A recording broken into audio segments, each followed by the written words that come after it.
This copyrighted telecast may not be reproduced, retransmitted, or used in any form without the authorized written consent of NASCAR Broadcasting. NASCAR would like to thank all of our loyal fans for your continued support, and we hope you enjoyed today's broadcast. The first caution flag of the day has flown here at Phoenix International Raceway. Let's take a look at why. There's Terry Cook right there with he and Matt Craftsman. Now, these guys have been together some earlier this year. You see Matt Craftsman, he drove on the inside, got a little bit loose, kind of had to move up the racetrack to catch his truck, got into Terry Cook, turned Terry around. Terry did not hit the wall, so there's no damage to the truck other than a little minor sheet metal damage. That's just a little bit of a rub right there, and it doesn't hurt either truck at all. But like you said, Phil, these guys have got history, so you got to wonder if, what's going to happen the rest of the race. Come down the front straightaway. That's Carl Edwards right behind him with the 99 truck. You see John get a little bit loose as he gets in. He has to chase the truck up the hill. Made a slight bit of contact with Brendan Gaughan, but did a great job saving that thing, Dorsey. He didn't give up on it. You could have given up on that pretty easy and locked her down, but he didn't. Watch what Carl Edwards does. He sees it. Oh, man, that could have gone the other way, too. Yeah, he just turned left and said, "See ya, John." Uh-oh, this one wasn't so lucky. Phil Bonifield in the 23 getting spun around, and the caution comes out. That's caution number 2. We could see pit strategy come into play here. Tremendous break for Travis Quapple. Stayed out, falling all the way back to the 13th position. This is Kelly Sutton in the Team Kovacsson at 02. We got into the wall in turn number 2, brought out caution number 3. Let's take a look at how it happened. On the inside of the racetrack there, gets a little bit loose here, I think. 08. She got loose. Tried to correct it. The truck actually turned back to the right. She turned back to the left again, but ran out of racetrack there. Made hard contact. That was a hard hit. It really was. Take a look. You watch every time that Brendan Gaughan wins, how strong he is. I mean, he just really gets himself all wound up. It helps the team, and they've been good. We got trouble. Carl Edwards got one in the wall behind you. Carl just got up into the wall.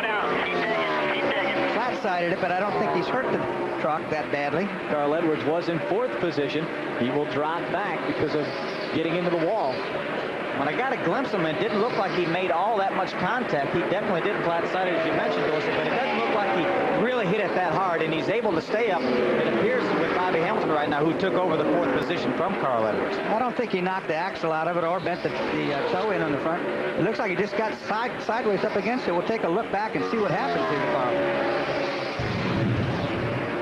Just up real high, Phil. Looked like he got, there you see him make some contact with the wall there. He got in the corner maybe a little bit too hard, slid up the racetrack a little bit. You've been in the situation, you're down a couple cylinders. There's nothing you can do. You're under 10 laps to go. You pray is all you can do. We listen in to the problems of Brendan Gaughan. But Kevin... Yeah, buddy, try to go through the corner as fast as you can. Try to get through the corner as fast as you can. Kevin Croyer's the engine builder. That's who Brendan was asking. What can I do to try to save this thing? Dennis Setzer moving up, trying to take advantage of this. Brendan Gaughan has dropped to 7th position. Oh, trouble right there almost. As Setzer gets sideways underneath Carl Edwards. It's a battle for 3rd position right there. What big point ramifications this is going to have. Gaughan has dropped to 8th now.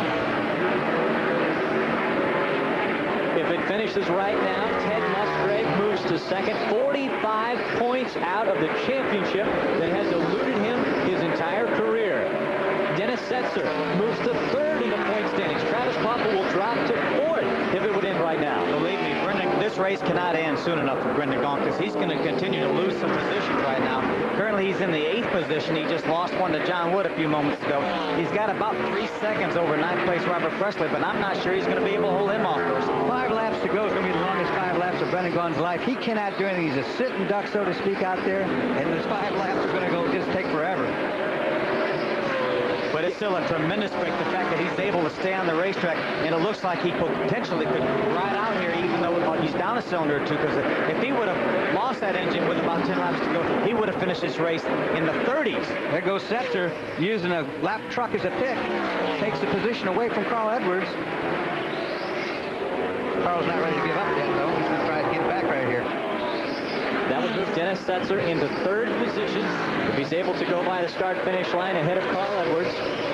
That's a big recovery for Dennis Setzer, too. Remember, we documented what the trouble he had on that pit stop. Went all the way back to 11th on and now he's driven all the way back up into the 3rd position. So, Dorsey, as you mentioned earlier at the top of the show, he's good at this racetrack, and it looks like he's got a good run going here and a good finish coming. Poor Brendan Gaughan just now loses another spot. Robert Presley, you see him right there, working the underneath side. Nothing Brendan can do about that. Andy Houston's the next one that's going to be looking at Brendan Gaughan. With 2 laps to go, can he just make it? And Jim Smith right now is saying, get by to 62. We want him to lose as many points as possible. Look out that back window there. That's Travis Quample, runner-up point man right there in the second. Right behind Brendan Gaughan. Both of these guys are going to be able to get by Brendan. That's 8 more points he just lost. Nothing he could do. You see the power differential right there. Crawford's going to get by him too, guys. Dennis Setzer still out in front of the 99. The white flag flies for Kevin Harvick, who has about a second lead over Ted Musgrave. Dennis Setzer sits in 3rd position, and the points battle is going to be so tight when we get to Homestead.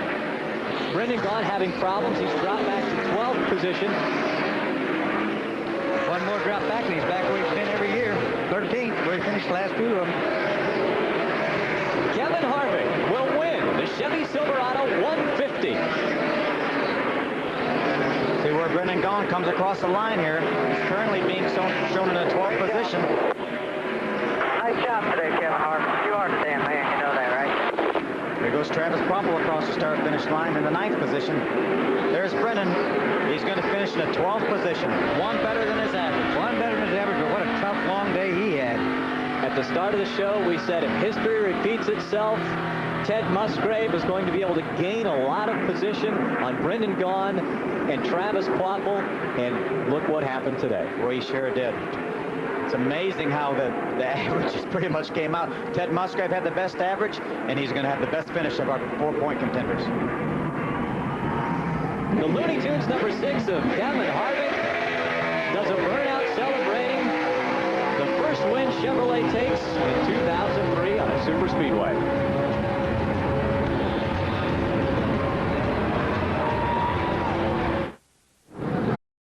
This copyrighted telecast may not be reproduced, retransmitted, or used in any form without the authorized written consent of NASCAR Broadcasting. NASCAR would like to thank all of our loyal fans for your continued support, and we hope you enjoyed today's broadcast. This has been a special presentation of ABC Sports, spanning the globe to bring you the biggest events in the wide world of sports.